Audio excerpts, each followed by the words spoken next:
kita akan bahas tentang teori analisis kultivasi. Kita masuk di teori media massa, teman-teman, dan teori media kelompok media massa, di mana ini nanti kalau kalian bisa lihat, kalian akan bisa menganalisis paradigmanya ini masuk ke paradigma mana gitu ya. Nanti kita bahas di akan beda aja. Teman-teman yang lain boleh di mute dulu ya, biar lancar kita bahasnya ya. Oke, kita mulai.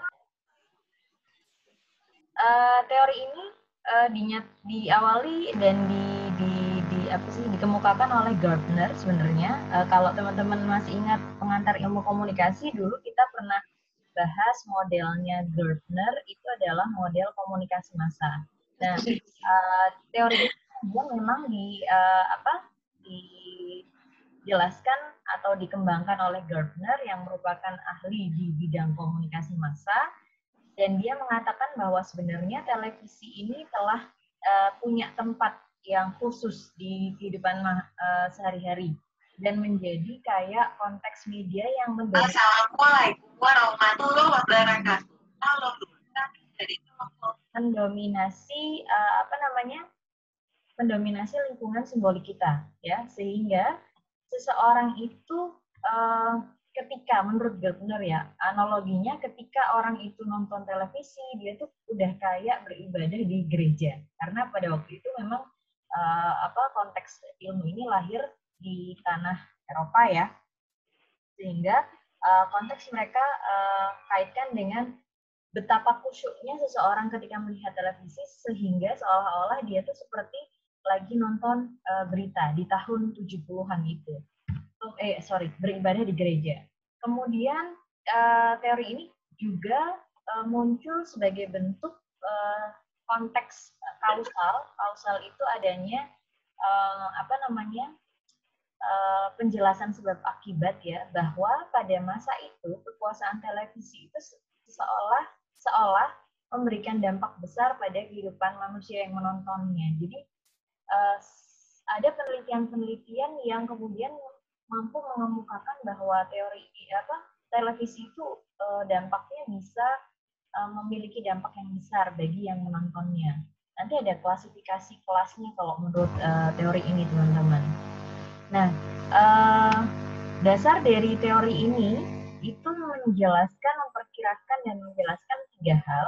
Yang pertama adalah adanya pembentukan persepsi atau pengertian kepercayaan mengenai dunia. Jadi masyarakat yang menonton televisi itu seolah seperti mendapat bentukan persepsi pengertian tentang segala informasi terkait dengan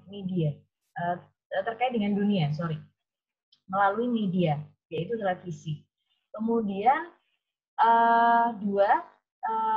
teori ini juga menjelaskan bagaimana hasil dari pengkonsumsian pesan media, ya. Dan yang ketiga, konsumsi ini yang dijelaskan oleh analisis kultivasi adalah dalam konteks konsumsi televisi atau media jangka panjang, sehingga tidak ujuk-ujuk tidak seketika ya, tapi teori analisis kultivasi ini adalah teori yang digunakan untuk menganalisis bagaimana persepsi manusia terkait dengan dunia yang dia tonton melalui media, ya, hasil konsumsinya melalui media dalam konteks jangka panjang, ya, sehingga nggak bisa kita misalnya meneliti seseorang yang baru pakai gadget gitu ya, karena dia baru bisa pegang gadget saat ini, during this pandemic gitu. Itu tidak bisa karena konteksnya harus terukur jangka panjang, ya. Nah, konteksnya kemudian komunikasi massa melalui televisi, karena analisis kultivasi ini dimulai dari penelitian melalui media televisi, teman-teman. Itu dikatakan mampu mengkultivasi. Kultivasi itu kayak menanamkan suatu keyakinan pada pada penontonnya terkait dengan realitas atau kenyataan yang sesungguhnya yang terjadi di kehidupan masyarakat gitu. Jadi pada jangka waktu tertentu ketika manusia itu atau masyarakat itu menonton televisi dalam jangka waktu yang panjang, menurut penelitian televisi ini mampu seolah-olah menanamkan atau mengkultivasi keyakinan dari penontonnya tentang realitas yang dibentuk media dari kenyataan yang sesungguhnya. Kan kita kemarin sempat bahas ya teman-teman bahwa sebenarnya itu ada beberapa konteks realitas yang realitas media yang sebenarnya itu hasil dari cuplikan sejumput dari kenyataan yang sesungguhnya di dunia kita, masyarakat yang sebenarnya, ya, sehingga media itu membuat realitas media itu dari cuplikan-cuplikan kecil realitas yang ada di kehidupan kita, ya, kayak contohnya COVID itu kan sebagian kecil dari sebenarnya ada banyak penyakit yang lagi marak saat ini di kehidupan nyata kita, kayak misalnya DB ada peningkatan kasus tentang demam berdarah kayak gitu ya. Tapi yang sekarang lagi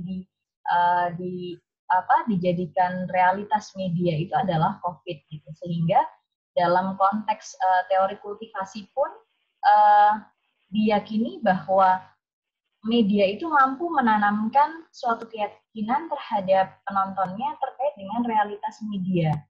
Sehingga seolah-olah realitas yang diambil dan dibentuk oleh media ini merupakan realitas di dalam kehidupan manusia itu sendiri secara real gitu teman-teman, ya.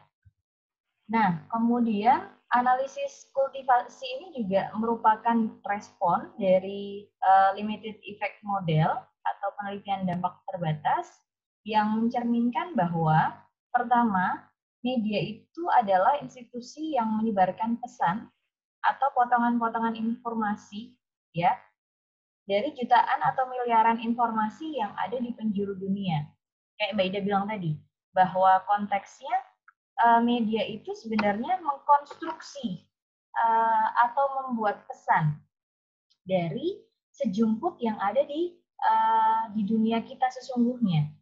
Dari ribuan atau miliaran informasi yang ada di kehidupan manusia yang sesungguhnya, tapi dibuat dalam kacamatanya si media tersebut sehingga dikonstruksi oleh media, ya. Ini namanya perspektif transmisional teman-teman, ya. Jadi konteks bentukan bahwa media ini adalah institusi yang menyebarkan cuplikan-cuplikan atau potongan informasi yang dibuat oleh media itu disebut perspektif transmisional, ya.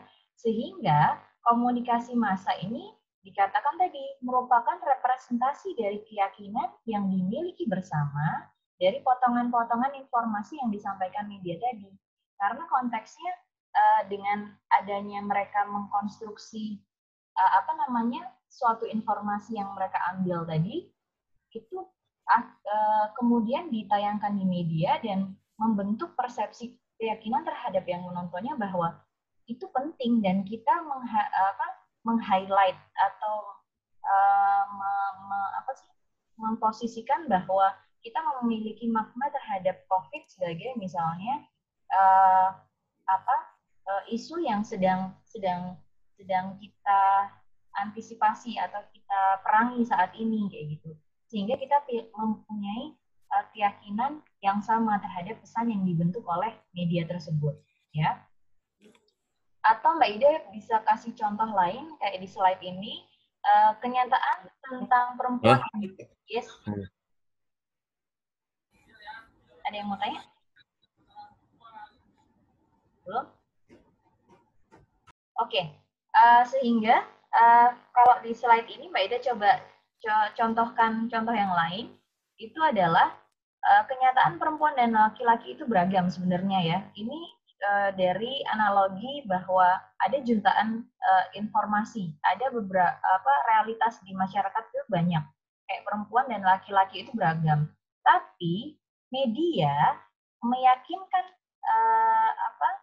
meyakinkan perempuan dan laki-laki yang good looking itu adalah yang bertubuh langsing, proporsional, berhidung mancung, seperti itu. Dan itu diangkat di medianya dan menjadi ikon-ikon yang selalu dia angkat berulang-ulang. Nah, sehingga dalam jangka panjang, menurut teori analisis kultivasi ini, ketika itu terus-terusan terjadi, konstruksi sebagian dari yang beragam itu diambil dan diangkat dan diulang-ulang terus, akhirnya dalam waktu yang lama akan mampu membuat suatu keyakinan kepada pikiran pembacanya bahwa oh, wanita yang cantik atau yang yang good looking atau yang menarik itu ya yang rambutnya panjang, lurus, kemudian badannya proporsional, kemudian punya hidung yang mancung, dan misalnya dia adalah keturunan Indo misalnya, Indonesia dan campuran dari misalnya luar kayak gitu ya. Itu yang kemudian menjadi konsep awalan dari analisis kultivasi ini. Ada bayangan ya teman-teman ya. Jadi analisis kultivasi itu merupakan teori yang kemudian meyakini bahwa media itu mampu menyebarkan pesan-pesan melalui potongan-potongan dari realitas yang kemudian mereka jadikan pesan di dalam media dan mereka ulang secara dalam durasi waktu yang lama, sehingga konteksnya ada keyakinan di mana manusia yang menonton pesan itu menjadi punya keyakinan terhadap isi dari pesan tersebut, gitu, sesuai dengan yang media aturkan, ya. Kemudian asumsinya, kalau kita mau lihat dari asumsi, yang pertama, televisi ini secara esensi dan fundamental berbeda dengan bentuk-bentuk media massa lainnya. Karena pada waktu itu memang teori kultivasi diteliti di media massa yang pada waktu itu televisi, ya, sehingga dari asumsi ini melihat ada perbedaan TV itu dengan media lain, karena TV ini menekankan pada keunikan karakternya yang audiovisual, sehingga perlu dilihat dengan seksama, tidak bisa hanya didengar saja, karena tidak hanya audio seperti radio ya. Kalau radio kan konteksnya audio dan kita bisa membayangkan dengan cerita-cerita mereka. Tapi kalau TV kan audionya terbatas mengikuti tambahan karena dia menambahkan visual. Sehingga ketika kita nonton, kita mengkonsumsinya harus audio plus visualnya. Nah, ini adalah karakteristiknya. Sehingga kayak kita seolah-olah harus tertuju pada televisi itu. Kemudian yang kedua, televisi ini tidak bisa membatasi umur. Walaupun ada hologram di bawahnya, misalnya SU untuk semua umur, kemudian batasan plus 13 tahun, kemudian ada icon R. Tapi ketika orang tua atau orang yang menontonnya tidak mengetahui tentang simbol hologram itu, ya anak-anak pun bisa menonton program dewasa kayak gitu, ya. Sehingga konteks di sini media ini atau televisi dianggap mampu menjadi media persuasi kepada semua orang, ya, dengan keunikan kekhasan televisi daripada media massa lainnya. Yang kedua, televisi ini mempunyai cara pikir dan membuat kaitan dari masyarakat kita. Contohnya kayak tadi Mbak Ida bilang bahwa sebenarnya TV itu tidak memberikan dampak langsung untuk mempengaruhi kita, tapi kemudian televisi ini memberikan gambaran atau lukisan terkait dengan kurang lebihnya di dunia kita sebenarnya apa, gitu teman-teman. Jadi kayak ada televisi seolah-olah membuat kaitan pesan-pesannya itu dikaitkan dengan realitas di publik atau di kehidupan yang nyata. Kemudian yang ketiga, sebenarnya teori ini paham terkait dengan pengaruh dari televisi ini sebenarnya terbatas. Jadi, walaupun misalnya dengan keunikan media ini macam-macam ya, dan mampu mempersuasi khalayak, tapi dalam teori ini mengetahui bahwa pengaruh dari televisi itu terbatas, teman-teman. Ya, karena televisi tidak menyebabkan suatu perilaku tertentu secara langsung setelah melihat tayangannya, tetapi dampaknya kumulatif. Kumulatif itu kayak penambahan dari yang sebelum-sebelumnya. Jadi makanya konteks teori ini kan teori yang digunakan untuk meneliti jangka panjang terkait dengan pengkonsumsian media, ya, sehingga pengaruh dari televisi ini terbatas karena kita nggak bisa langsung meneliti konteks seseorang itu terpapar oleh media televisi ini seketika waktu, tapi kita butuh jangka panjangnya, ya. Gitu. Kayak misalnya contohnya ada kasus tentang tiba-tiba ada kasus tentang mutilasi, berita mutilasi ya. Nah, begitu disidak atau penyidikan, ternyata secara psikologis si pelaku ini dari kecil ternyata dia atau pelaku ini sudah mengikuti orang tuanya yang suka nonton film-film thriller yang misalnya pembunuhan kayak gitu, sehingga dari kecil sampai akhirnya dia umur 20 tahun misalnya dia melakukan mutilasi terhadap korbannya itu karena dia sudah merekam banyak kejadian dari adegan-adegan film yang dia saksikan bersama orang tuanya, misalnya seperti itu. Atau ada konteks lain karena dalam teori ini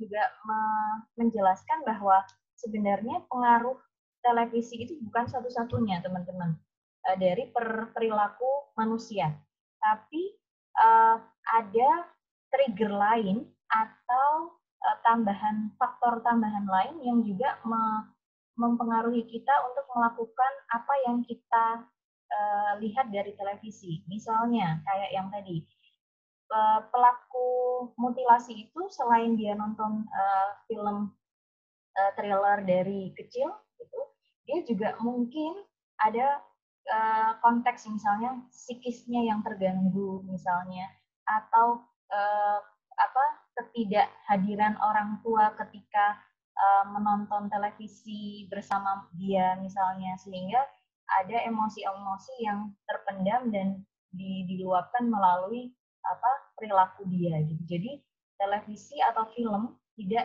bukan satu-satunya yang menjadi penyebab perilaku dia gitu, ya. Mungkin ada pertanyaan dulu sampai sini, teman-teman? Belum ada, Mbak. Belum ya? Baik, lanjut ya. Oke. Sehingga dalam konteksnya ketika kita bermain dengan proses analisis kultivasi, kalian akan mengalami beberapa tahapan ketika menganalisis kultivasi. Yang pertama, kalian harus menganalisis sistem pesannya. Pesan yang ada di media atau yang disuguhkan oleh media itu seperti apa? Misalnya tadi, sistem pesannya adalah film thriller yang mencekam. Sebagian misalnya 90%-nya adalah adegan-adegan atau scene-scene yang menyuguhkan konteks pembunuhan, darah-darah, kemudian sangat vulgar kayak gitu ya. Misalnya ada pisau kemudian membabat seseorang misalnya, ya. Nah, kayak gitu. Kita harus analisis sistem pesan yang ada di media tersebut dulu. Apakah seperti apa karakteristik pesannya. Yang kedua, kemudian kita baru akan memformulasikan pertanyaan yang kemudian dikaitkan dengan realitas sosial penonton. Misalnya setelah kalian memformulasi menganalisis sistem pesannya, kemudian kalian baru kita akan bikin pertanyaan tentang kaitan pesan yang disuguhkan oleh media itu dengan kehidupan kita, kehidupan si penonton yang kalian akan teliti, ya. Sehingga kayak tadi Mbak Ida bilang, karena teori analisis kultivasi ini tidak hanya mempercayai bahwa satu-satunya yang mempengaruhi perilaku seseorang itu televisinya, tapi juga faktor-faktor lain yang ada di realitas sosial dari penontonnya. Jadi misalnya kayak bagaimana konteksnya ketika orang itu melihat pesan, kemudian bagaimana kemudian kesehariannya, kemudian kedekatan dia dengan keluarga yang kaitannya dengan topik-topik pesan yang disampaikan oleh TV, itu juga diajarkan atau dia lalui di keluarganya enggak. Misalnya kayak tadi ketika kita nonton film thriller atau action yang berbahaya gitu, apakah di keluarga dia juga ada pembatasan terkait dengan atau pesan-pesan normatif yang kemudian dibilang orang tuanya waktu kecil misalnya, Dek jangan ngikutin ya Naruto kayak gitu misalnya, kayak gitu ya, itu nggak boleh pukul-pukul teman-teman misalnya gitu. Nah, di tahap 2 ini kita mampu memformulasi pertanyaan-pertanyaan yang sesuai dengan realitas sosial penontonnya, tapi dikaitkan dengan konteks sistem pesan yang ada di media tadi. Jadi ada kaitannya, ya. Kemudian sehingga setelah itu kita mampu mensurvei kalayaknya seperti apa, dan setelah mendapatkan hasilnya, akhirnya kita bisa membandingkan realitas sosial dari penonton kelas berat dan penonton kelas ringan. Nah, di sini ya teori analisis kultivasi ini ada 2 klasifikasi kelas penonton, teman-teman. Yang pertama adalah penonton kelas berat. Ini didefinisikan sebagai penonton yang dia mempunyai jumlah durasi atau intensitas menonton pesan media itu tinggi, ya, sehingga misalnya kalau dikatakan misalnya sehari dia akan konsumsi media itu 60% dari hidupnya misalnya. Tapi kalau penonton dengan klasifikasi kelas ringan adalah penonton yang mempunyai intensitas menonton atau mengkonsumsi media itu di bawah rata-rata. Ya, misalnya sehari hanya 20% atau 10% kayak gitu. Itu adalah penonton kelas ringan. Sehingga ketika teman-teman nanti misalnya melakukan penelitian, kemudian kalian mendapati akhirnya hasilnya kelihatan bahwa ada seseorang yang dampaknya besar karena dia adalah penonton kelas berat, di mana intensitas menontonnya itu tinggi dan dia sudah menonton program itu atau jenis program yang seperti itu selama kurun berapa tahun kayak gitu, ya, sehingga kalian bisa membedakan dengan penonton kelas ringannya yang ada di temuan data kalian. Seperti itu ya. Ada pertanyaan lagi? Belum?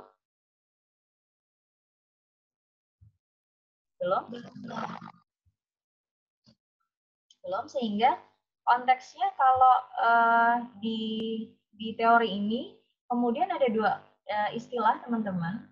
Yang pertama adalah pengarus utamaan dan yang kedua adalah resonansi. Nah, pengarus utamaan ini adalah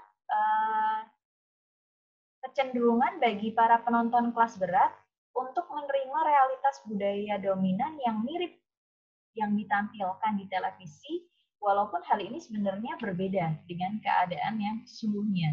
Misalnya, kayak ibu rumah tangga yang tiap hari dia hanya nungguin suaminya pulang kantor, yang hariannya dia cuma duduk di depan televisi sambil masak, ya. Dia masak sambil dengerin misalnya berita-berita kekerasan, misalnya bahwa penculikan anak ini lagi marak, dan ini tiap hari dia dengar tentang berita itu. Tiap hari pasti ada di TV itu tentang penculikan anak, sehingga konteksnya uh, ada pengarus utamaan yang dia terima karena dia adalah klasifikasi penonton kelas berat, dan dia menganggap bahwa realitas media yang disuguhkan media itu mirip dengan yang ada di kenyataan, karena kebetulan misalnya tetangganya kemarin, atau dia dengar info dari tetangganya bahwa ada penculikan di daerah Jogja misalnya kayak gitu, sehingga dia beranggapan bahwa apa yang disuguhkan oleh media itu sesuai dengan apa yang ada di kehidupan dia. Itu namanya pengarus utamaan, ya teman-teman ya. Kemudian yang kedua adalah resonansi. Resonansi di sini terjadi ketika realitas penonton yang sedang dijalaninya itu sesuai dengan yang ada digambarkan di media. Nah, resonansi ini lebih kayak sangat tepat terjadi. Kalau yang tadi kan pengarus utamaan seolah-olah dia merasakan sama, walaupun bukan pada dirinya. Ya, penculikan itu tidak terjadi pada anaknya yang diculik gitu. Jadi dia kayak matchingin walaupun itu sebenarnya ada di lokasi lain atau merupakan bagian kecil dari pengalamannya. Tapi kalau resonansi itu seseorang kemudian menganggap realitasnya itu sesuai karena dia mengalaminya. Misalnya kayak seseorang yang mengalami KDRT di rumahnya, kemudian ngelihat film, atau misalnya ada talk show yang kemudian membahas tentang KDRT. Nah, kemudian dia mengkaitkan pengalamannya dengan topik yang ada di program televisi itu.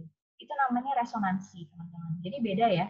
Kalau pengarus utamaan itu lebih kepada menerima realitas budaya yang mirip dengan yang dialaminya, tapi kalau resonansi ini lebih kepada bagaimana dia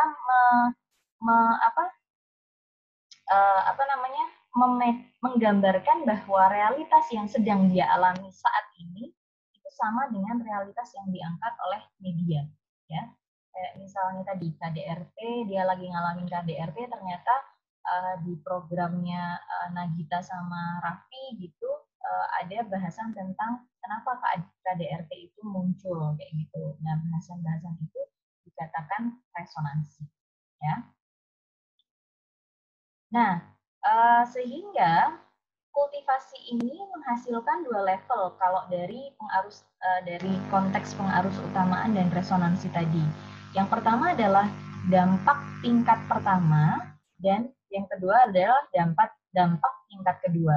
Kalau dampak tingkat pertama ini merujuk pada pembelajaran mengenai fakta-fakta yang kemudian dijadikan rujukan terhadap dia untuk seolah-olah kayak jadi bekal informasi dia untuk menghadapi kehidupan yang sesungguhnya. Kayak misalnya ketika kita tadi, ibu-ibu yang rumah tangga tadi mendengar berita tentang penculikan anak. Kemudian tadi informasi tentang penculikan anak itu tadi digunakan sebagai rujukan dia untuk pembelajaran di kehidupan nyata, bahwa sekarang ada info tentang penculikan anak, means that aku harus hati-hati, anakku ketika pulang sekolah lebih baik tak jemput kayak gitu. Itu adalah dampak tingkat pertama, teman-teman. Sehingga konteksnya lebih ke perujukan pembelajaran mengenai fakta-fakta yang ada. Gitu.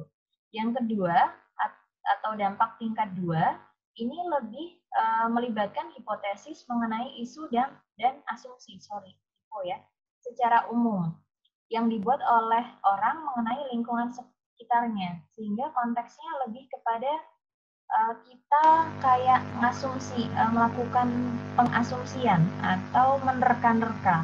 Kalau misalnya ada penculikan anak, di berita ada penculikan anak, nanti kalau aku seperti ini seperti apa ya? Kalau aku nggak nggak pesen ke anakku buat hati-hati, nanti seperti apa ya? Nah, kayak gitu. Itu lebih ke yang dampak tingkat 2, teman-teman. Jadi kita akan sebagai pengkonsumsi media akan lebih melibatkan asumsi-asumsi dari kehidupan kita yang kemudian kita kaitkan kepada pesan yang disampaikan oleh media, ya. Jadi kita kayak melakukan asumsi-asumsi atau hipotesis-hipotesis terkait dengan pesan media, gitu.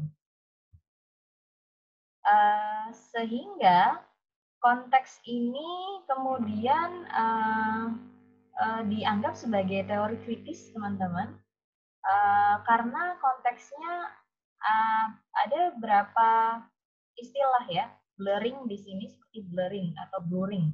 Itu adalah perbedaan tradisional diburamkan, kemudian ada blending, realitas dicampurkan ke mainstream budayanya, kemudian ada bending, itu adalah realitas mainstream yang menguntungkan kaum elit gitu ya. Jadi ada beberapa ketika kita memasukkan paradigma kritis dalam teori ini, gitu kita harus menganggap suatu isu itu dalam 3 cakupan ini, teman-teman. Blurring, blending, dan bending.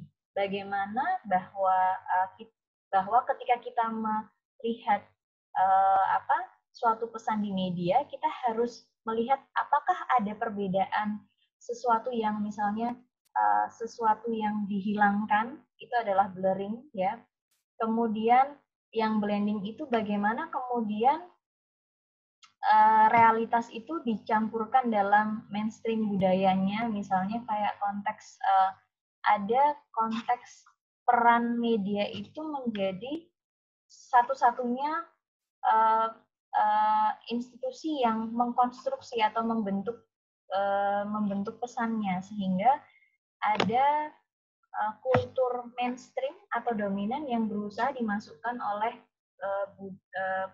media di situ kepada si pesan. Jadi kayak konteksnya sebenarnya ya pesan itu dirakit atau dibuat oleh media gitu loh, teman-teman, sehingga sebagai penonton yang kritis kita nggak boleh serta-merta memakan atau menerima pesan dari media itu.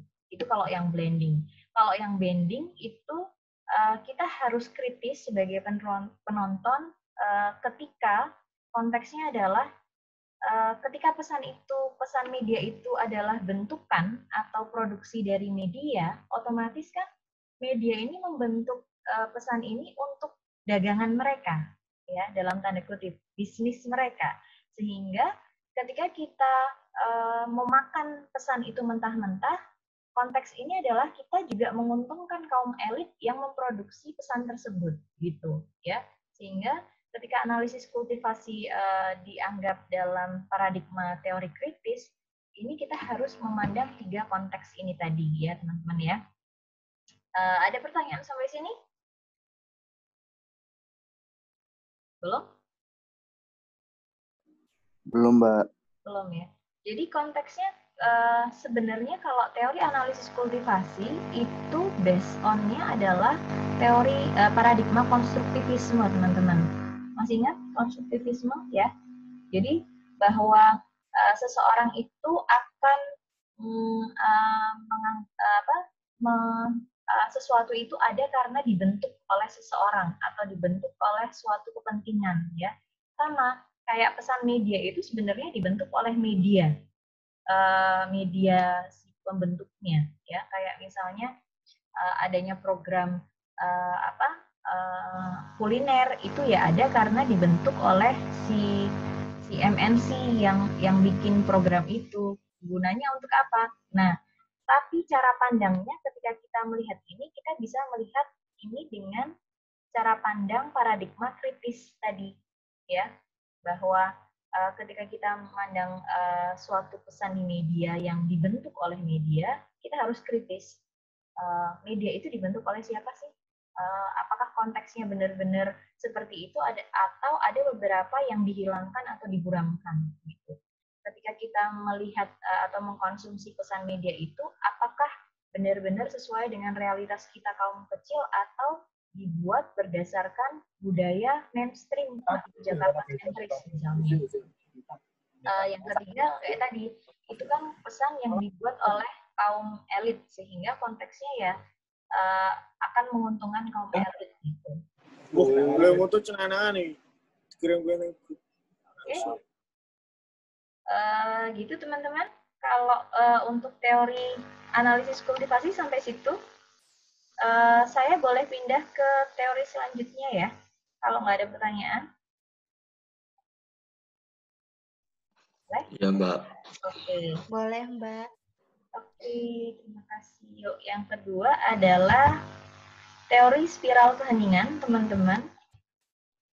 Nah, teori spiral keheningan ini masih dalam klaster teori kelompok komunikasi massa, ya.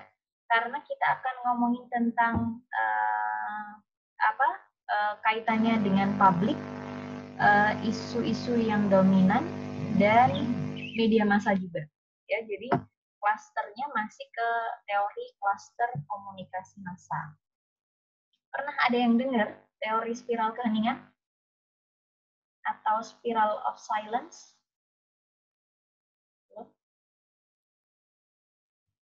Hening ya? Nah, kenapa hening? Karena ini teman-teman, kalian takut merasa salah dan diisolasi atau diceng-cengi sama teman-teman kalian nggak? Atau nanti misalnya aku jawab, kemudian salah, nanti sama Mbak Ida, apa sih kayak gitu. Nah, itu dikatakan sebagai spiral keheningan, ya. Jadi teori spiral keheningan atau spiral of silence ini adalah teori di mana media ini lebih memberikan perhatian pada pandangan mayoritas daripada pandangan minoritas, ya. Jadi kecenderungannya yang di blow up itu adalah pandangan yang dominan saja, tidak merupakan pandangan yang minornya atau kaum kelas bawah itu tidak diraukan kayak gitu kalau pada waktu itu, ya. Sehingga dasar dari asumsi teori spiral keheningan ini, pendapat pribadi itu ketika kita mau berpendapat ya teman-teman, nah pendapat pribadi kita itu dalam teori ini bergantung pada apa yang dipikirkan atau diharapkan oleh orang lain. Sama kayak yang biasanya kayak kalau Mbak Ida tanya ke kalian, ketika Mbak Ida bilang, misalnya kayak tadi tanya, pernah nggak kalian dengar teori spiral keheningan? Mungkin sebagian dari kalian itu pernah dengar, tapi ragu-ragu untuk menjawab karena di pikiran kalian, ketika kalian mau berpendapat, pendapat pribadi kalian ini tidak sesuai dengan harapannya Mbak Ida kayak gitu, sehingga kalian takut untuk mengemukakan itu. Jadi hal ini sama seperti dasar asumsi dari teori ini. Jadi apa yang kita pikirkan itu akan bergantung pada opini dan harapan orang lain terkait dengan pendapat kita, gitu. Ketika misalnya aku nanti kalau jawab nggak sesuai sama pendapatnya Mbak Ida, nanti salah, nanti nilaiku jelek, nanti malu, nanti dicengin teman-teman misalnya kayak gitu. Karena ada asumsi, ada dasar secara normatif secara naluriah yang timbul di diri kita. Nah, sehingga ini dijadikan asumsi dasar dari teori ini, teman-teman. Ya, tapi kalau asumsi teori utamanya itu ada 3, teman-teman. Yang pertama adalah masyarakat itu akan seolah mengancam individu-individu yang menyimpang dengan adanya isolasi, ya. Kemudian rasa takut akan isolasi ini rasanya akan powerful sekali di hadapan masyarakat yang berbeda pendapatnya, ya. Sehingga konteksnya seolah-olah ketika kita pendapat kita beda sama orang lain itu akan orang yang dominan itu rasanya akan mengucilkan kita, melakukan isolasi. Mungkin beberapa orang pernah mengalaminya ya, teman-teman ya. Dan kedua, oleh karena itu biasanya kita merasa adanya rasa ketakutan secara afeksi. Kita punya rasa takut untuk diisolasi atau dikucilkan. Misalnya kayak teman-teman ketika punya tugas kelompok ya, kemudian teman-teman yang lain, misalnya kalian berlima, kemudian tapi kalian sendiri yang punya pendapat yang beda misalnya. Nah, ketika kalian tahu pendapat kalian berbeda, kalian takut untuk menyampaikan itu karena konteksnya ketika aku beda, nanti dicengin misalnya, atau orang menganggap aku aneh gitu, sehingga konteksnya nanti aku kalau dikucilkan gimana, kalau aku nggak dianggap kelompok mereka gimana, kayak gitu. Sehingga itu tadi, asumsi kedua adalah rasa takut akan isolasi ini kemudian menyebabkan individu-individu itu akan selalu menilai iklim opininya, opini. Jadi orang orang ngomong apa dulu ya gitu. Masyarakat sebagian besar anggota kelompok setujunya seperti apa ya, sehingga konteksnya kalian bisa menilai iklimnya, opininya dulu. Sehingga kadang kita kan bilang gini, manutlah teman-teman gimana enaknya, kayak gitu ya. Padahal sebenarnya kalian ada kecocokan atau pendapat sendiri yang sudah kalian buat, tapi kalian tahan itu karena kalian mau menilai iklim mayoritasnya seperti apa, iklim dominan dari opini mayoritas itu seperti apa, karena adanya ketakutan ketika kalian beda, kalian nanti akan diisolasi tadi atau dikucilkan, ya. Itu yang kedua.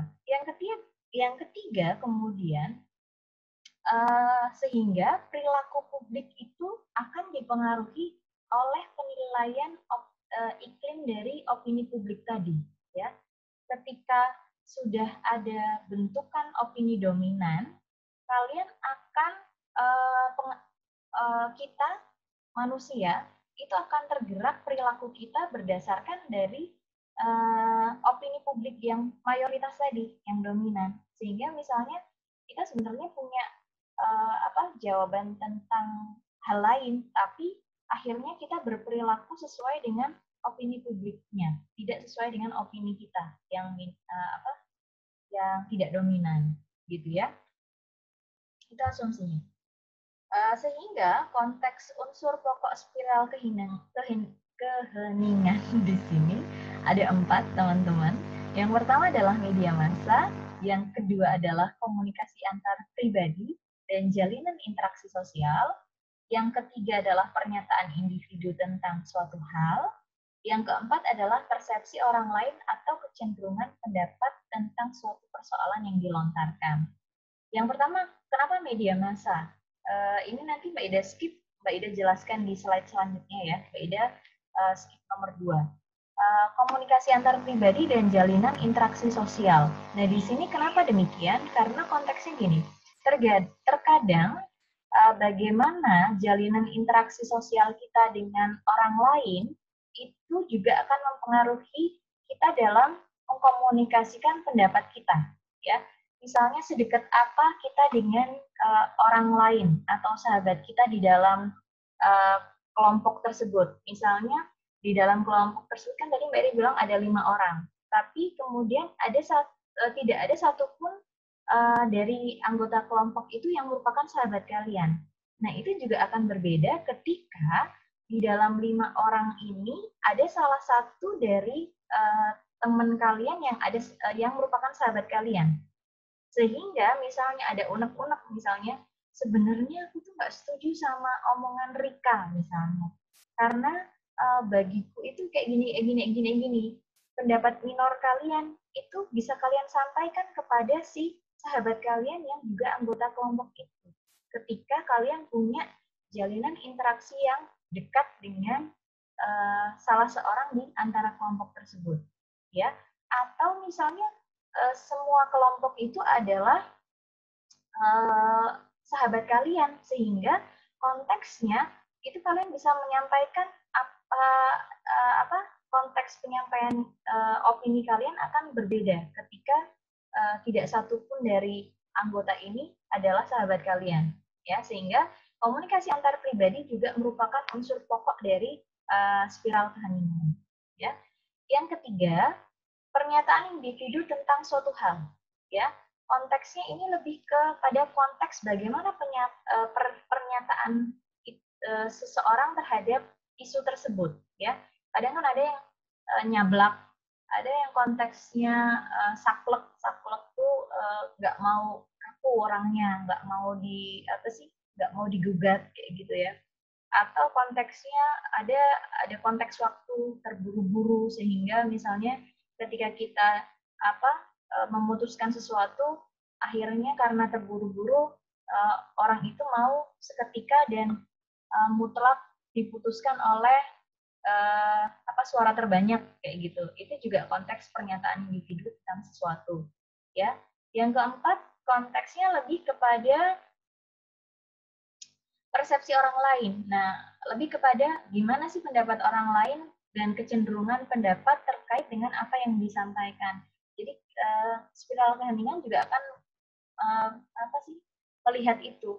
Bagaimana misalnya orang lain memaknai isu yang akan sedang dilontarkan. Jadi kita akan ikut dengan pendapat atau persepsi orang lain, kecenderungannya seperti apa. Ya, itu adalah unsur pokok spiral keheningan. Nah, di sini selanjutnya Mbak Ida akan bahas kenapa sih media massa pihak dominasi dan spiral keheningan ini saling berkaitan. Karena gini teman-teman, media massa itu punya peran untuk menyebarkan opini publik, ya, di mana dia punya alat atau medianya dia itu bisa digunakan untuk menyebarluaskan informasi secara masif, secara sangat besar dan dalam waktu yang sama. Misalnya kayak Mbak Ida bilang kan kita pernah belajar di pengantar ilmu komunikasi ya, karakteristiknya media massa itu tersebar dan tersebar dalam waktu yang sama. Misalnya di broadcastnya sama TV RCTI itu jam 3 waktu Indonesia Barat, ya di detik itu juga walaupun di Kalimantan yang bagian Wita itu selisih 1 jam, tapi di detik yang sama saat ini pesan itu sudah sampai juga di Kalimantan gitu ya.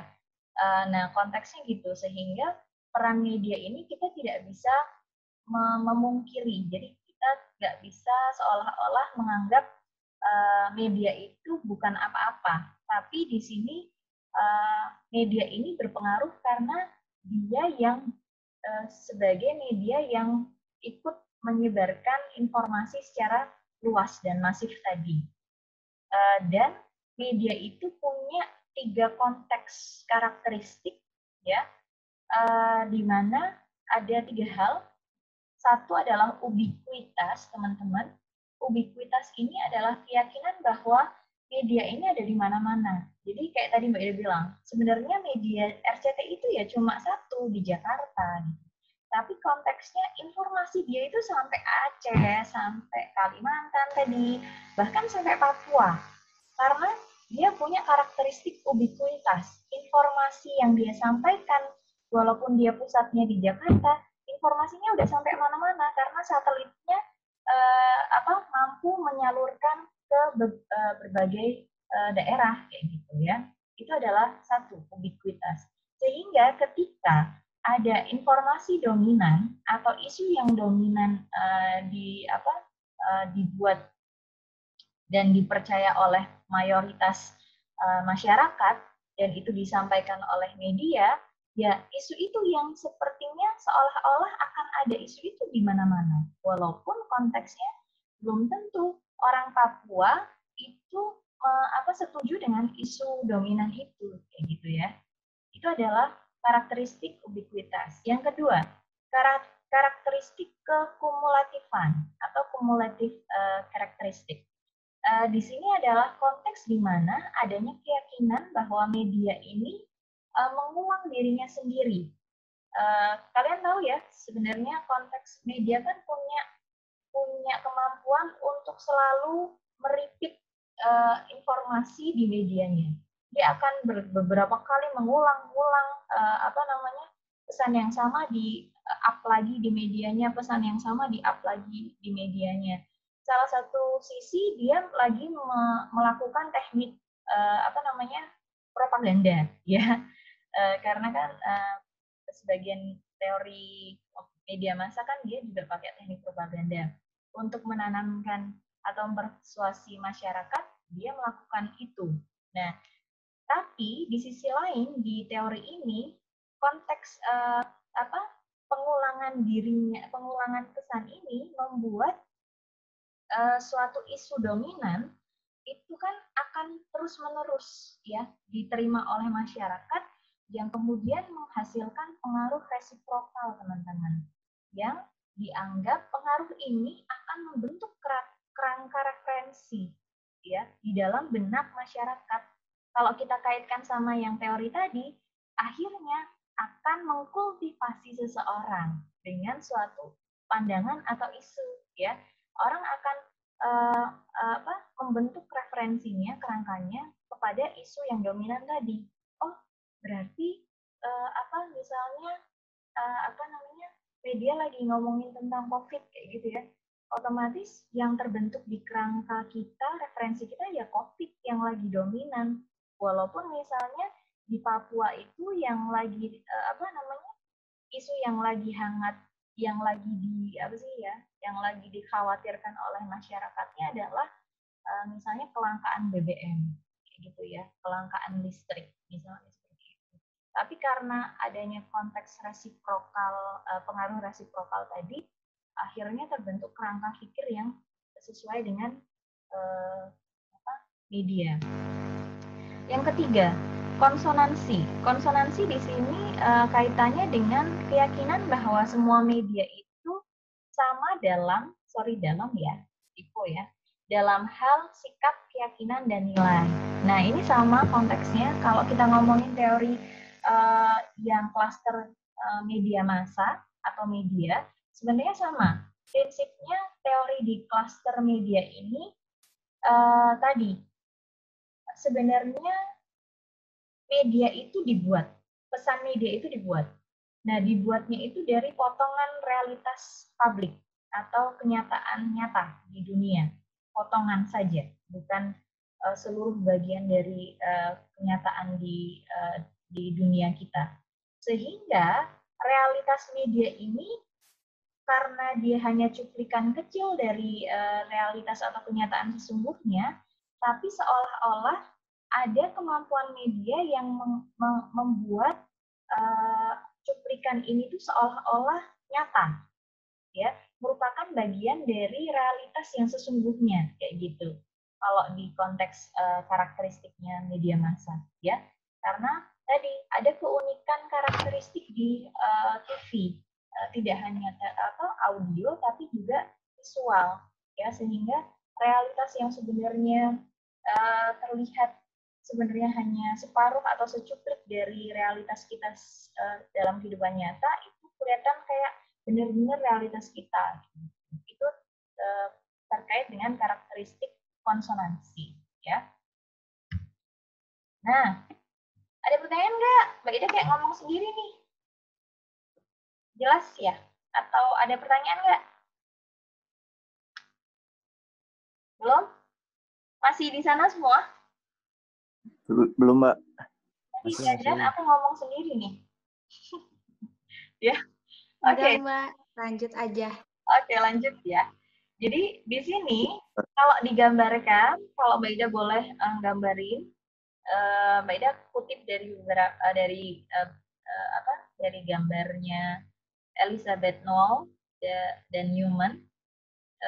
Ketika gambaran opini publik ini masuk dan media massa ada di dalamnya, ini bisa digambarkan seperti ini, teman-teman. Ya, di sini ada tekanan-tekanan yang datang akibat muncul perdebatan yang menerpa publik. Misalnya suatu isu, misalnya ketika katakanlah kampanye presiden ya, Jokowi sama si lawannya kemarin, ya, misalnya. Ya, itu ada isu. Nah, isu itu kemudian akan masuk menerpa publik. Dia akan turun ke bawah. Nah, mekanisme dari isu tadi, gerakannya itu akan seperti spiral per, ya. Yang dominan itu akan di atas, teman-teman, dan makin membesar, ya, konteksnya seperti ini. dia akan membesar dan terus membesar ketika itu dominan opininya dominan. Tapi bagi orang-orang yang mempunyai opini minor atau berbeda dengan opini dominan, dia akan terbungkam, namanya terbungkam atau isolated, ya, dan tertekan di bawah dan tidak kelihatan. Ya, kalau per kan kayak gitu ya. Ketika semakin besar bawahnya, arusnya dia akan besar. Tapi ketika per itu ditekan ke bawah, otomatis bagian yang bawah ini, yang ini teman-teman, bagian kecil yang di sini ingin menyuarakan suaranya, itu akan tertekan di bawah dan tidak terlihat. Ya, ini adalah seperti mekanisme bagaimana gambaran opini publik dan media massa terkait dengan dominan opinion versus minority opinion, ya. Nah, kalau digambarkan lagi di sini, kekuatan di sini, anak panah di sini ditunjukkan adanya opini yang disampaikan oleh media, yang secara dominan disampaikan oleh media. Itu akan masuk ke dalam spiral tadi. Karena pengaruh ada ubiquitas, ada kumulatif, ada resiprokal tadi, ya, pengaruh resiprokal tadi. Itu akan masuk ke sini, ya.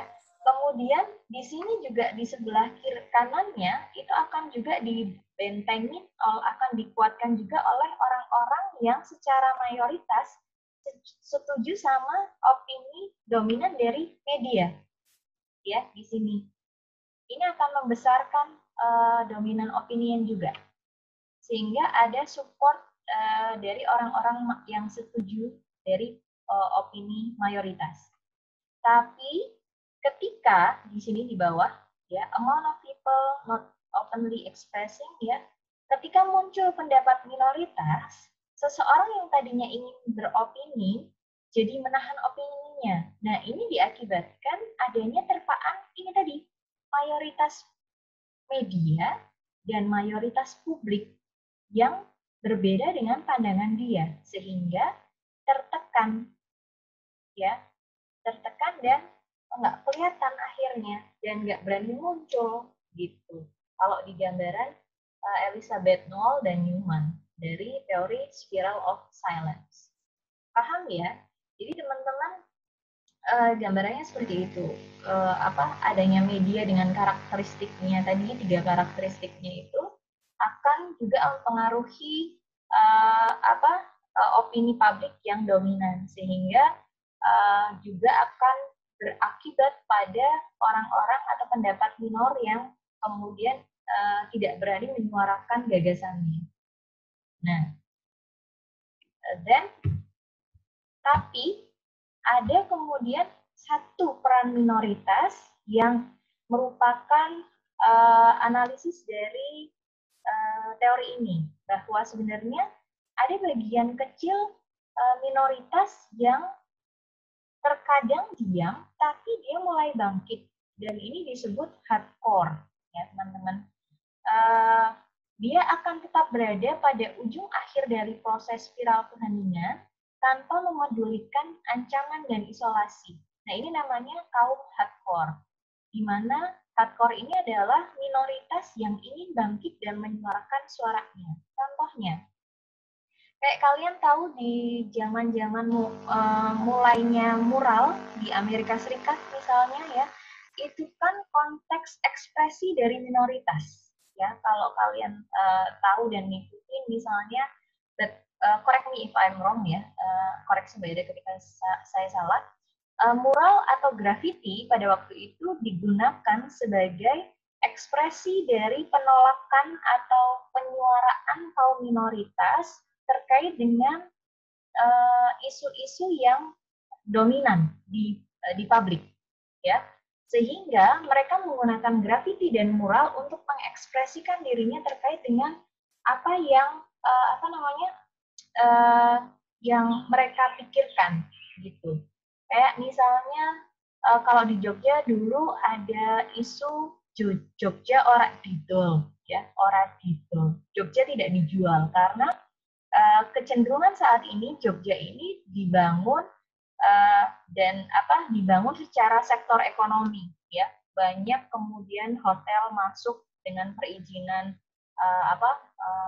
perizinan pendirian hotel, kemudian perizinan mal-mal dibangun di Jogja, sehingga konteks masyarakat yang menganggap mungkin dirinya bukan apa-apa, kemudian dia tidak akan didengar oleh pemerintah Jogja atau pemerintah pusat, bahkan ketika dia ngomong dengan kekuatannya yang katakanlah powerless gitu ya, akhirnya beberapa orang yang minoritas ini dia kemudian maju dan bangkit dan misalnya gambar mural, ya, dengan konteks Jogja ora didol kayak gitu.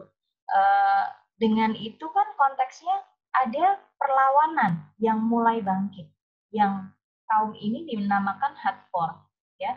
Dia tidak memedulikan ketika misalnya nanti diisolasi atau ada cibiran dari masyarakat atau ada cibiran dari penguasa, ya, bahwa misalnya nanti akan ada apa-apa, tapi mereka tetap menyalurkan informasi atau pendapat mereka melalui mural misalnya, atau melalui kegiatan-kegiatan yang misalnya demo misalnya, itu adalah kelompok-kelompok hardcore, ya teman-teman ya.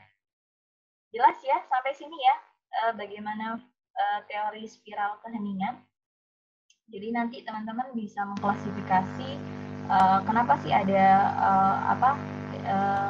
peran mayoritas, gimana ada peran minoritas, kenapa suatu isu itu mudah di blow up ketika isu itu dominan dan disupport oleh orang-orang yang berkuasa plus media, karena media kan punya 3 karakteristik yang menguatkan dia dalam mempersuasi publik kayak gitu ya teman-teman, sehingga ketika kalian analisis melalui teori ini kalian bisa paham bagaimana konsep ketika suatu isu itu yang dominan akan terlihat selalu up dan akan menutup opini minoritas gitu ya. Masih bisa ditambah lagi atau sudah tidak sanggup? Kalau masih bisa, Mbak Ida kasih satu teori PPT dan satunya nanti video. Kita bisa videonya nanti kita bisa terakhir aja. Yang terakhir ini adalah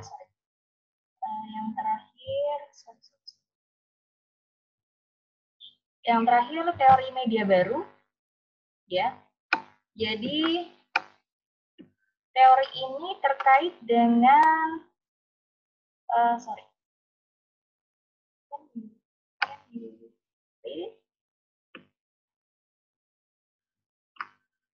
teori new media atau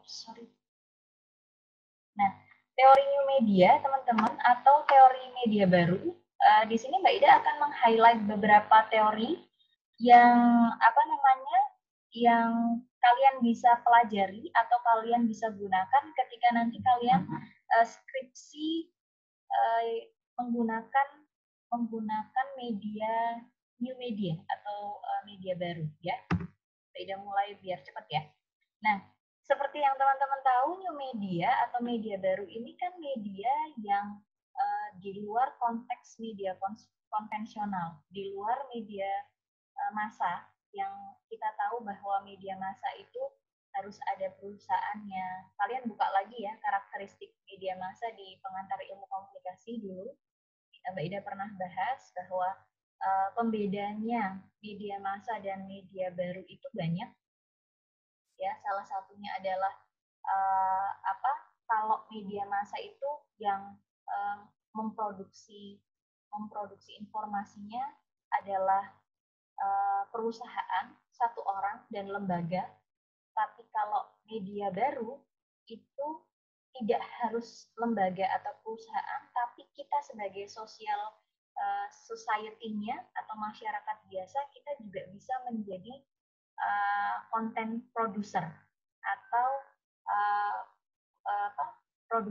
produser dari pesan media baru, ya. Kayak misalnya kalian ketika kalian punya FB, Facebook ya, atau kalian punya Instagram kayak gitu kan ya, selain kalian membaca konten atau pesan dari orang lain, atau misalnya kalian juga misalnya follow detik.com yang mereka notabene adalah perusahaan, tapi kalian juga mengkonsumsi misalnya konten-konten atau foto-fotonya Mbak Ida, misalnya kalian follow IG-nya Mbak Ida ya, kalian juga bisa konsumsi konten-konten dari masyarakat biasa. Nah, itu salah satu bedanya dari new media dan media baru.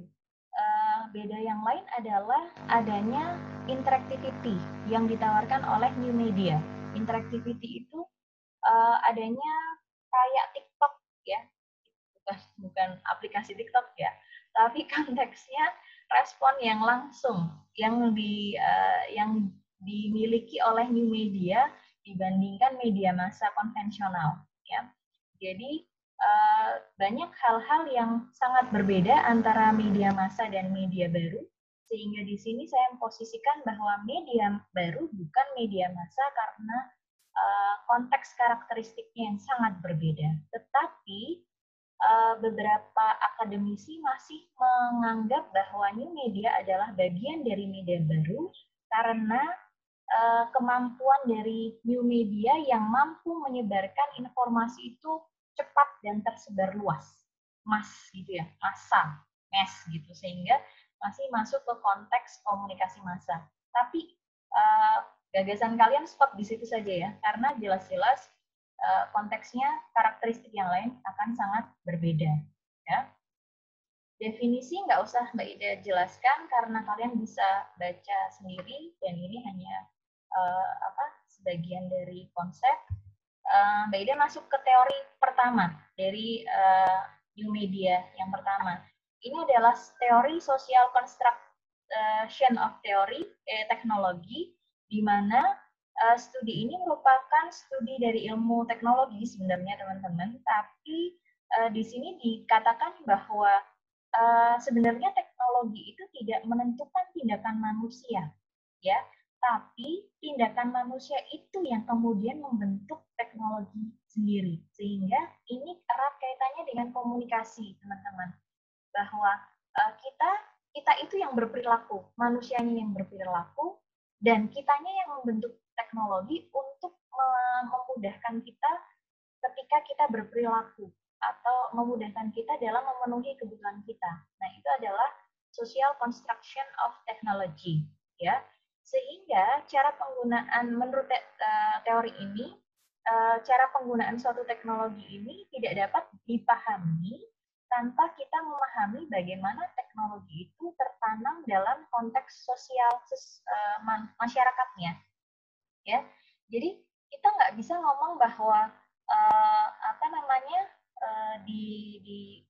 karena di Indonesia misalnya kita sering pakai WhatsApp ya, kita nggak bisa ngomong bahwa WhatsApp ini adalah merupakan salah satu media yang digunakan oleh seluruh dunia, karena kita nggak tahu konteks sosial di negara selain Indonesia itu dalam menggunakan WhatsApp seperti apa.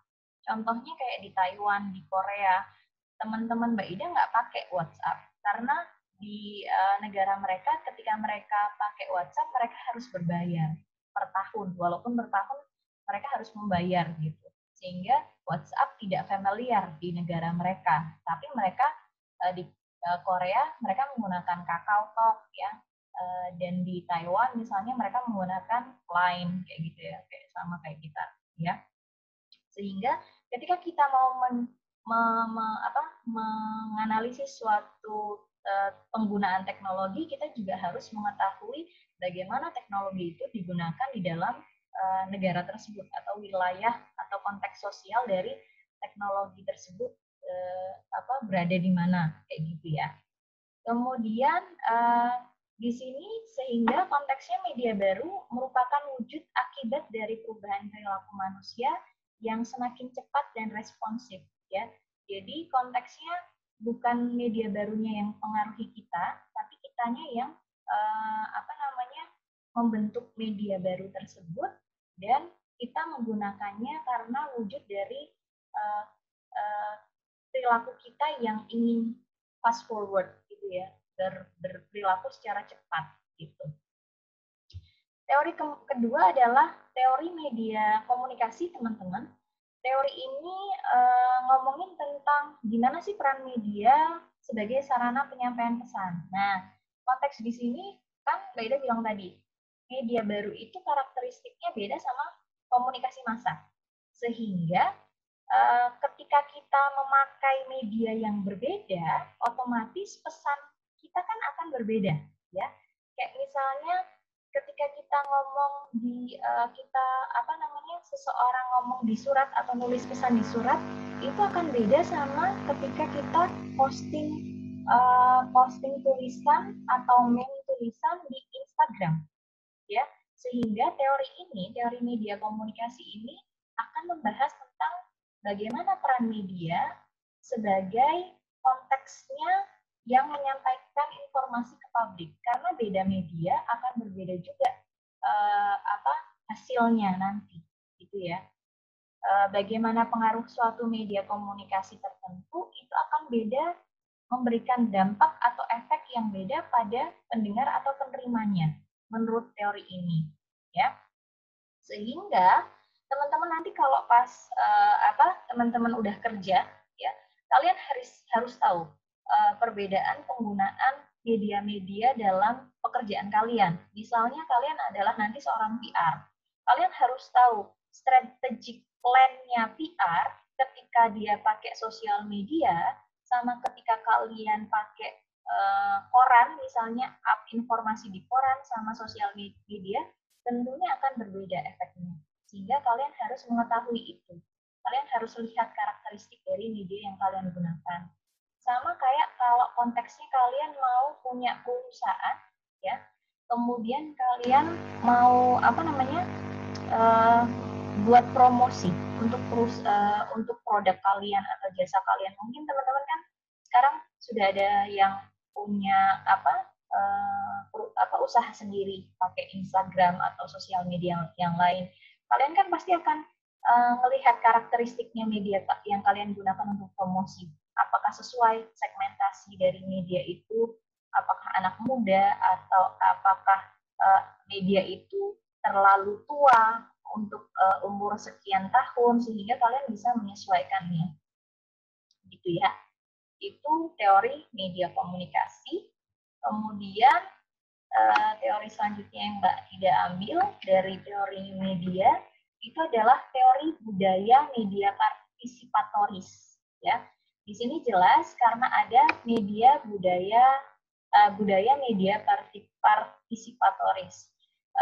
Ini adalah teorinya Jenkins yang melihat gini, teman-teman.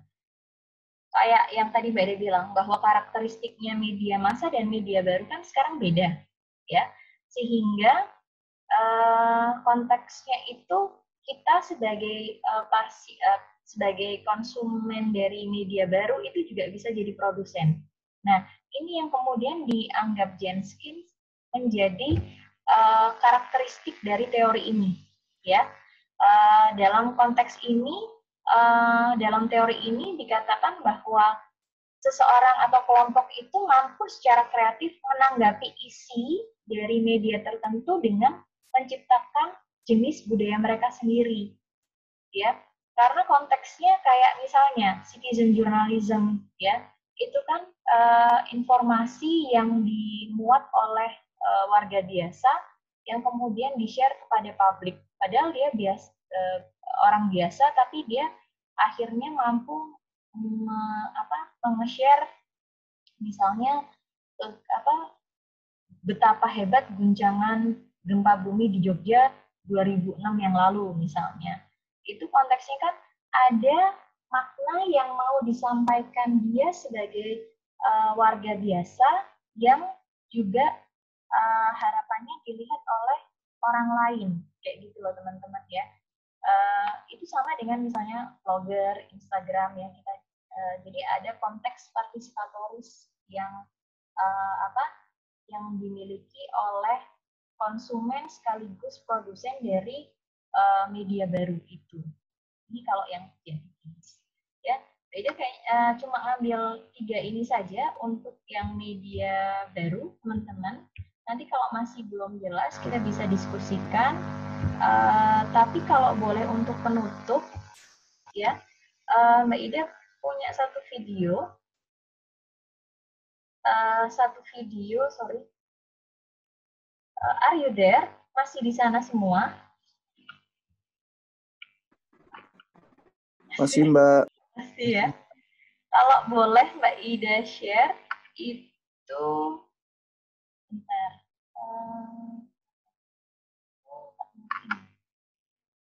Ada teori uses and gratification.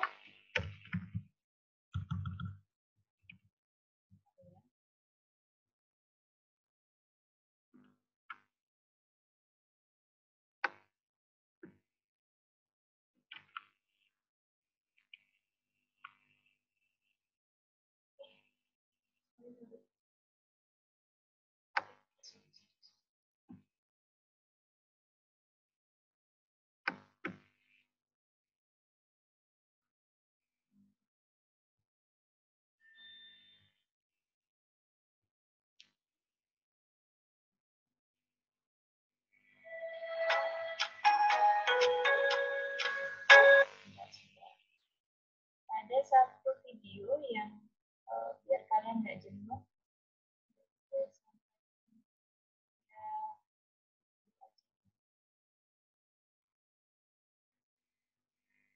Ini adalah teori, masih masuk ke teori media massa, teman-teman, tentang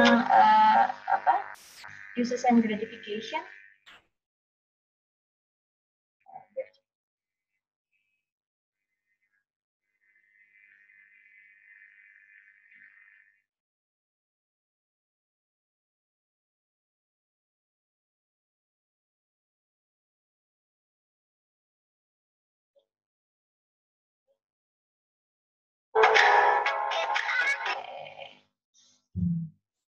Kelihatan nggak? Jadi teori ini adalah teori tentang audiens aktif. Audiens aktif itu adalah ketika kita itu ketika kita melihat pesan di media itu, kita dianggap sebagai orang yang punya background yang melandasi kita menilai pesan tersebut. Jadi teori ini mencoba mematahkan teori-teori yang menganggap bahwa kita itu adalah hanya penerima pesan dan pesan mampu mempengaruhi kita dengan kuat gitu loh, teman-teman. Jadi teori uses and gratification ini mencoba untuk menyatakan bahwa sebenarnya audiens itu aktif, audiens itu punya latar belakang dan nilai di belakangnya, di belakang kita, kayak misalnya kita punya landasan agama, sehingga kita ketika nonton video-video yang atau film-film yang ada adegan vulgarnya, kita akan meredam itu melalui norma agama kita misalnya, atau ada konteks misalnya pendidikan kita. Teman-teman yang jauh memiliki jenjang pendidikan yang tinggi itu akan lebih mampu, katakanlah, dalam memfilter pesan-pesan yang bermanfaat atau yang tidak bermanfaat, seperti itu. Atau konteks budaya kita, ya, sehingga ada faktor-faktor yang membuat kita aktif, dikatakan aktif dalam memfilter pesan-pesan yang ada di media. Nah, konteks ini kemudian selain teori ini menganggap bahwa kita sebagai audiens itu aktif, kita juga mampu untuk memilih dan menggunakan media tertentu sesuai dengan kebutuhan kita. Jadi makanya namanya uses and gratification. Jadi teori penggunaan dan kebutuhan media, ya, sehingga seseorang itu ketika menyalakan TV, dia tidak hanya menyalakan TV saja, tapi dia akan secara aktif memilih program-program yang dia sukai sesuai dengan kebutuhan mereka, sesuai dengan kebutuhan dia dan latar belakang tadi. pendidikannya dia seperti apa, kebutuhan dia seperti apa, keyakinannya seperti apa, kayak gitu ya. Sehingga bisa dikatakan pas untuk dirinya.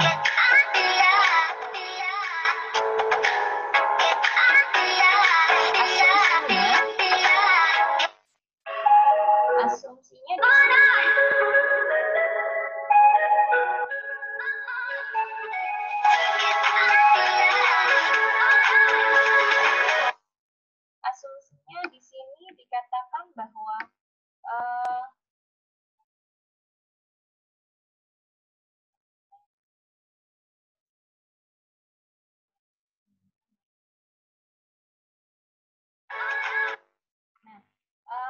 audiens pertama tadi dikatakan aktif dan menggunakan media itu orientasinya pada tujuan. Misalnya, kenapa si Nobel pakai HP?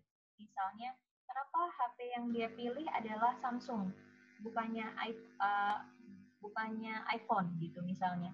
Karena konteksnya ada orientasi kebutuhan yang menurut si Nobel itu bisa dipenuhi melalui HP Samsung dan bukan dipenuhi melalui si iPhone kayak gitu, karena dia aktif tadi ya, dia bisa mengklasifikasi orientasi penggunaannya seperti apa. Kemudian yang kedua, inisiatif dalam menghubungkan kebutuhan pemuasan untuk pilihan media tertentu terletak pada audiens kayak tadi. Ketika kita mengetahui kebutuhan kita, otomatis kita mengetahui konteks kepuasan yang mau kita inginkan itu seperti apa. Sehingga dalam teori ini menganggap bahwa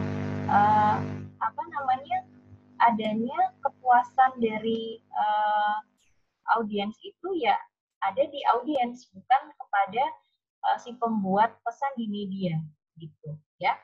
Kemudian yang ketiga adalah media bersaing dengan sumber-sumber media yang lain sebagai pemuas kebutuhan, sehingga konteksnya di sini yang ketiga ini walaupun media itu bersaing untuk menjadi pemuas kebutuhan manusia, tapi penentu utama yang akan mengkonsumsi media tersebut adalah si audiensnya. Lagi-lagi adalah audiens sebagai penentunya, ya.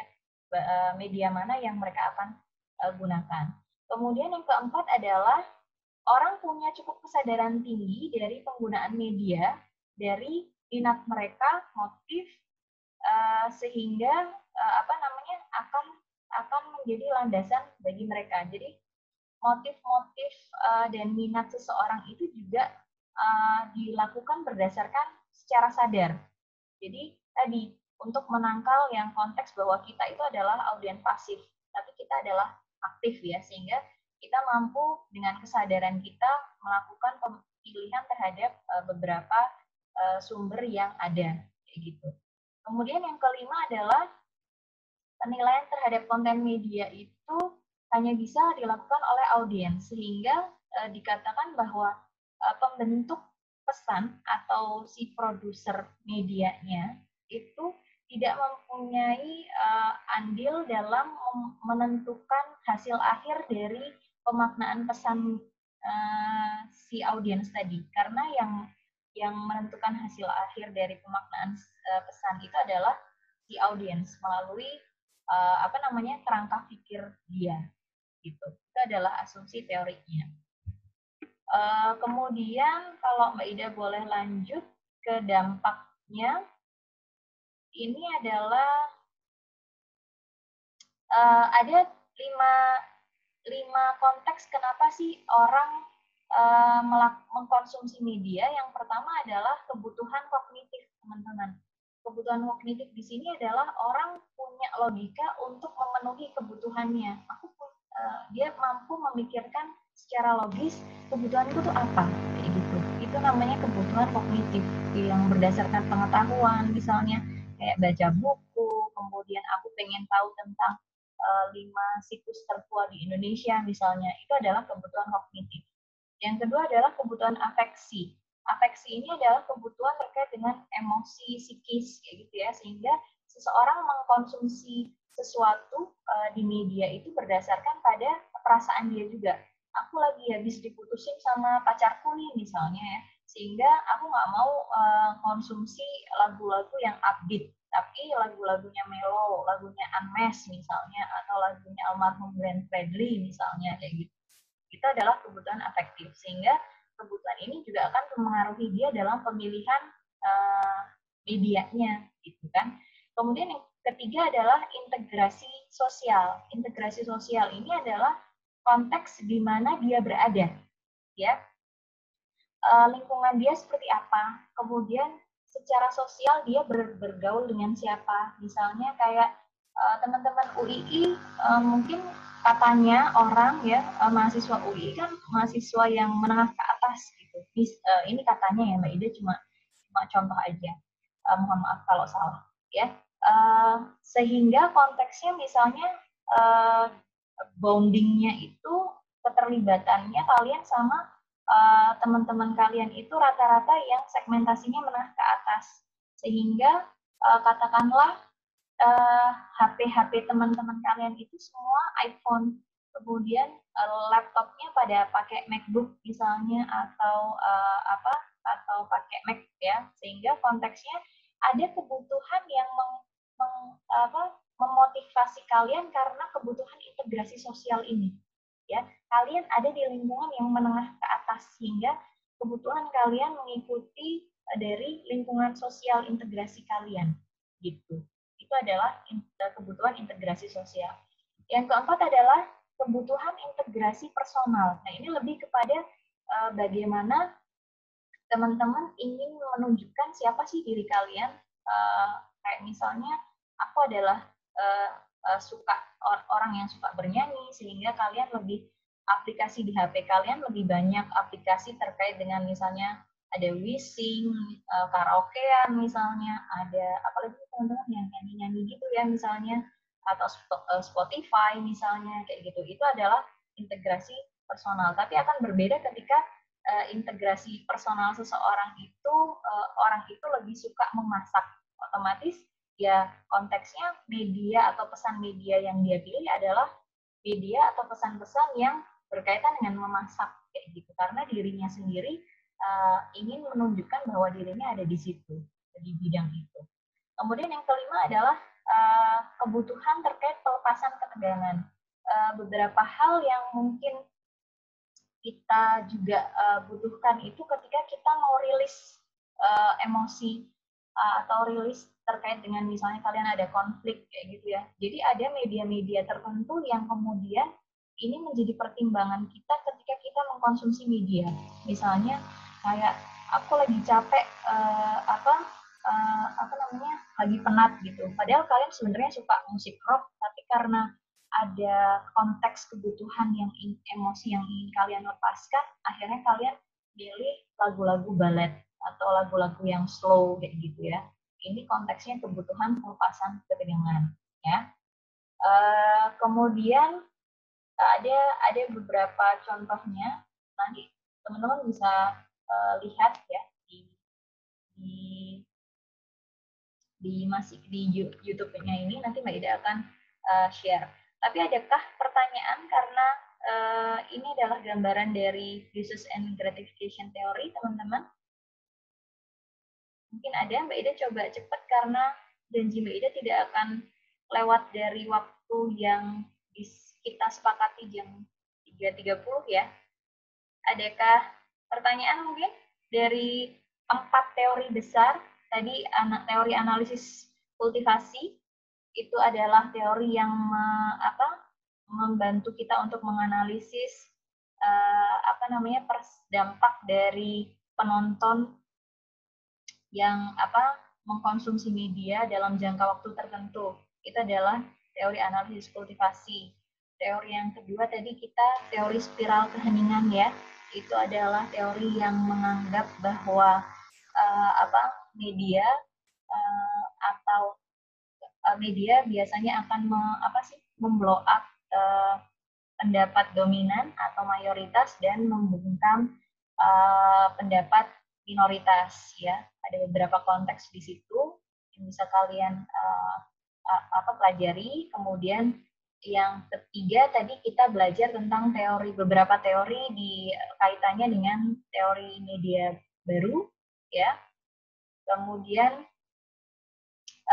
di situ ada beberapa teori yang mau ketika ada pertanyaan monggo. Kemudian yang terakhir adalah teori use and gratification. Ini adalah teori yang mengatakan bahwa audiens itu sebenarnya aktif, mereka mampu memfilter dan menentukan kebutuhan media yang akan dia konsumsi terkait dengan motivasi mereka dan kebutuhan. Ada 5 kebutuhan tadi yang Mbak Ida jelaskan, ya. Apakah ada pertanyaan?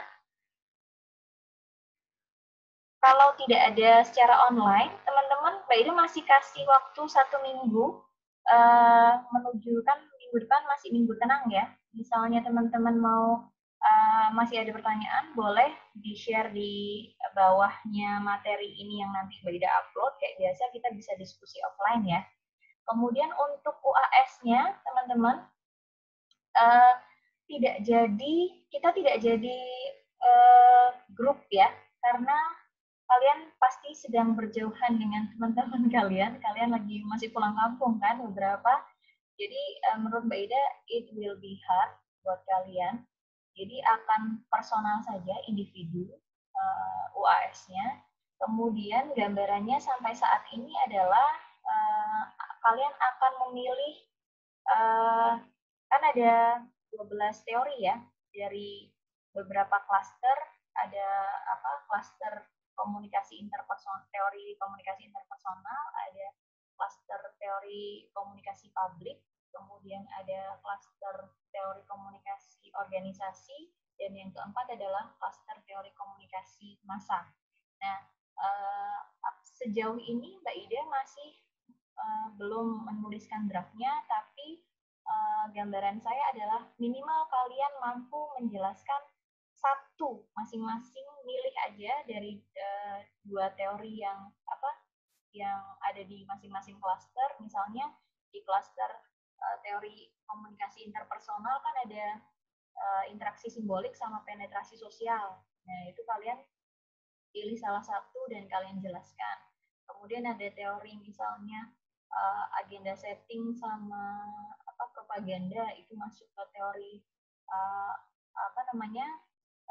media yang bagian komunikasi organisasi misalnya. Nah, ini kalian pilih satu kayak gitu. Tapi nanti Mbak Ida jelaskan lewat offline, ya, ke ketua kelas. Itu, ya. Sementara gambarannya itu dulu, tapi yang bisa Mbak Ida sampaikan tidak jadi grup exam. Ya. Bisa diterima? Baik, Mbak. Bisa, Mbak. Oke. Kalau gitu Mbak Ida mau absen dulu.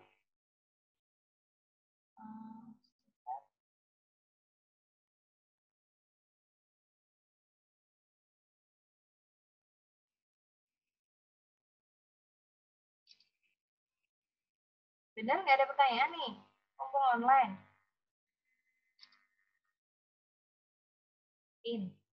Belum, Mbak. Belum, ya? Belum, Mbak. Oh iya. Oke. Terima kasih ya teman-teman, ya. Selama 1 semester ini kita sudah bersama-sama. Mohon maaf kalau selama online ini terutama Mbak Ida banyak salah-salahnya, banyak kurang-kurangnya. Semoga hasilnya dan keadaan juga segera baik sehingga kita bisa ketemu face to face lagi, ya. Sehat-sehat pokoknya semuanya. Mohon maaf lahir batin, dan kita ketemu ketika kita ketemu. Karena nggak tahu mau ketemu kapan kita, ya. Itu, ya teman-teman, ya. Mbak Ida tutup kalau nggak ada yang mau komentar. Billahi taufiq wal hidayah. Wassalamualaikum warahmatullahi wabarakatuh. Waalaikumsalam warahmatullahi wabarakatuh. Waalaikumsalam warahmatullahi wabarakatuh. Ya, Mbak, makasih. Terima kasih, Mbak. Ayo. Waalaikumsalam warahmatullahi wabarakatuh. Ya, terima kasih.